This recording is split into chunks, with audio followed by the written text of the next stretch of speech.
Senator from Suffolk, Ms. Forry. Mr. President, I rise in support of the resolution this afternoon. I want to thank the gentle lady from Newburyport and my colleagues in this great chamber for working on the resolution in this language.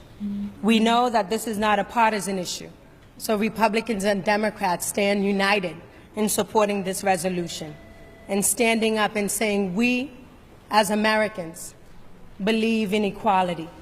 We, as Americans, believe in opportunity, that we, as Americans, believe in the immigrant story. And that's very important, because all of us are immigrants.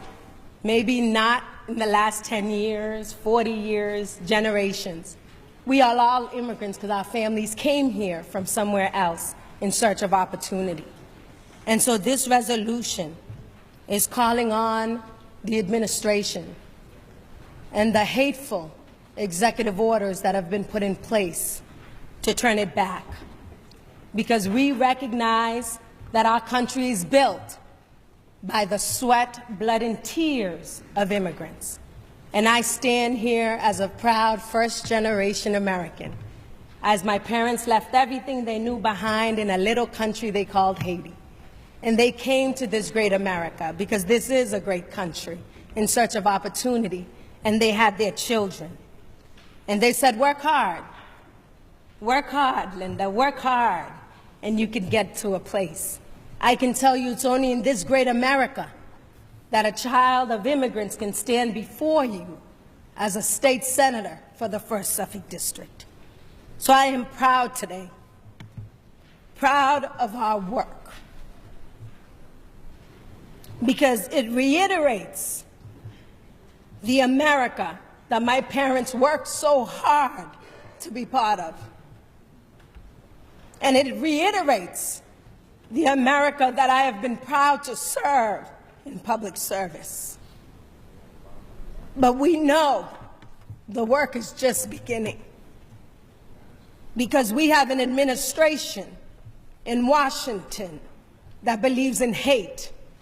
We have an administration in Washington that wants us as Americans to turn our eyes to people of immigrant backgrounds, when right here in our country, we have had mass shootings right here in the United States by white American who believe in anti-sentiments, in KKK leanings, and yet today in the White House, in this administration, we have a KK-leaning alt-right on our Security Council, okay, a racist that doesn't believe in equal opportunity for everyone. That is what we are dealing with today in 2017.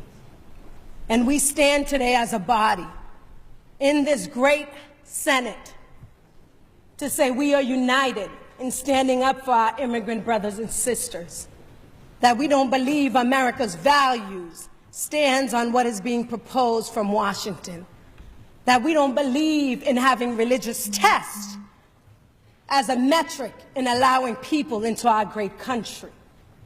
And as a Catholic, proud, born and raised, I can tell you that growing up, what I learned in my household, what I learned in my church, is that you treat people the way you want to be treated. You speak to people the way you want to be spoken to. And so I'm grateful today. Thank you, Mr. President.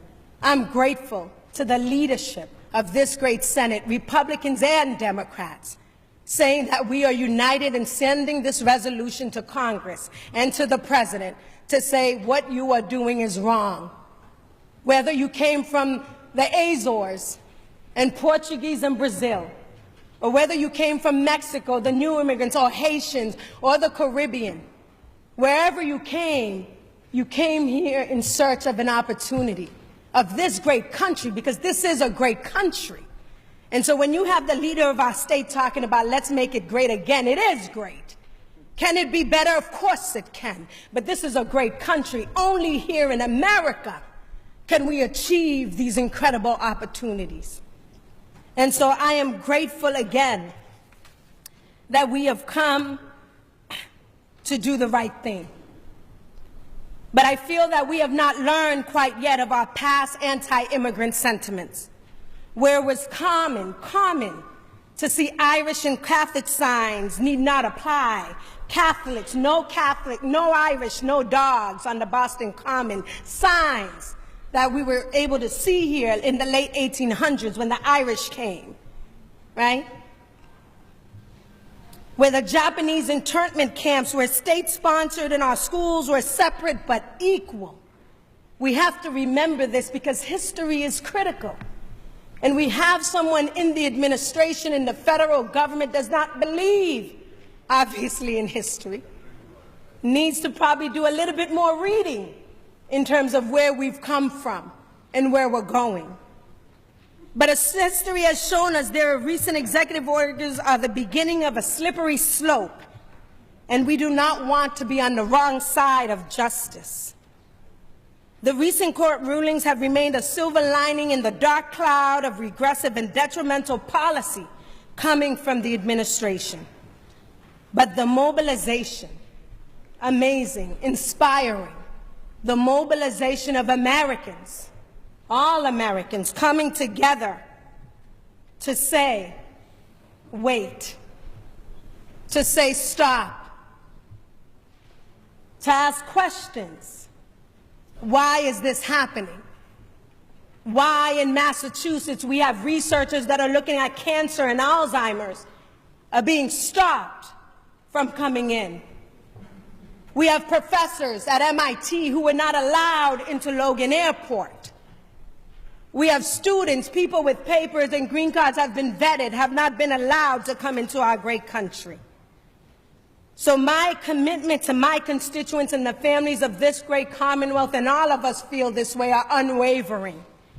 And we will continue to fight for Massachusetts so that our true American values are upheld for all and does not allow fear and bigotry to prevail. Fear and bigotry critical, because what I just said, someone is serving on our Security Council that thrives on fear and bigotry, that believes in that to their core. And so we must not criminalize the American dream. We must welcome with open arms all people who have taken the necessary steps to come into this country. Thank you all. Thank you.